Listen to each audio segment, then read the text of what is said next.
देखिए, एक जो बात है जो अभी मेहताब साहब ने और दूसरों ने भी बात की कि एक ह्यूमन एस्पेक्ट होता है किसी भी इकोनॉमिक प्रोग्रेस का। यकीनन हमने ये देखा कि पिछले 2 सालों में कि महंगाई में कमी आई, इंटरेस्ट रेट में कमी आई, एक स्टेबलाइजेशन हुई, हमारी फिस्कल डेफिसिट कम हुआ। लेकिन अगर हम इसका तज्जिया करें और देखें कि ये क्यों हुआ, तो इसमें हुकूमती कार्रवाइयों के बजाय इंटरनेशनली जो ऑयल प्राइसेस में कमी हुई है और कमोडिटीज़ के जो सुपर साइकिल चल रहा था उसमें कमी हुई है, तो इंटरनेशनली जो इन्फ्लेशन का रेट कम हुआ, महंगाई इंटरनेशनली कमी हुई है, पाकिस्तान में भी उसमें कमी आई।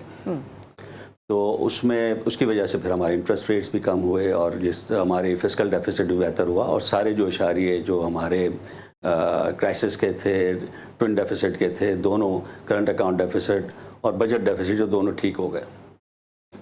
तो चलें, चाहे आप समझें कि इंटरनेशनल हालात या माशी जो हालात थे उसकी वजह से हमारी माशी हालत बेहतर हुई और हुकूमत की भी यकीनन इसमें होगी मेहनत।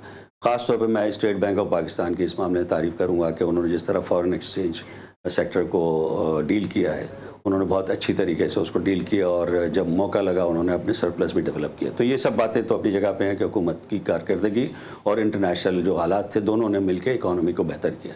लेकिन क्या आवाम के हालात बेहतर हुए या क्या वो जो बेहतरी है वो आवाम तक पहुँची?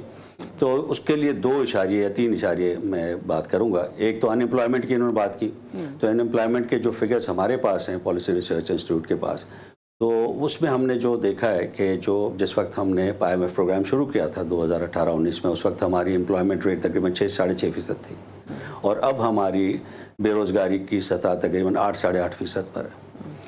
तो हम उसको बेहतर कहेंगे आवाम के लिए। यकीनन ये एक अच्छी ये इशारे हम ज़रूर, इनकी बात नहीं होती।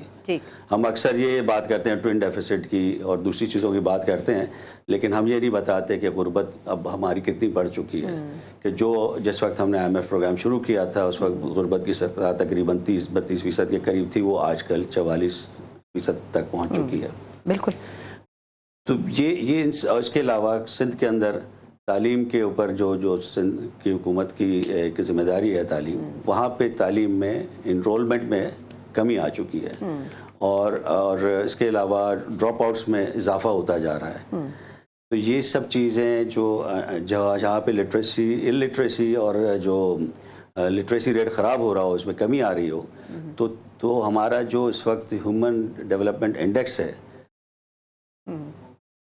सिंध का ख़ास तौर पे, वो बाकी पाकिस्तान से बहुत नीचे आ चुका है। तो अगर हम सिर्फ माशी इशारियों को उन फिगर्स को बजटरी फिगर्स के ऊपर रखेंगे और ह्यूमन डेवलपमेंट इंडेक्स को भूल जाएंगे, बेरोज़गारी को भूल जाएंगे और आवाम के उसके उन्हें और मनफी असरात को भूल जाएंगे, बिल्कुल ठीक, और उसके ऊपर अगर हमारी तवज्जो नहीं होगी तो फिर ये आवाम को यकीनन ये फिर महसूस होता है कि हुकूमती दावे ठीक नहीं है मईशत के बारे में।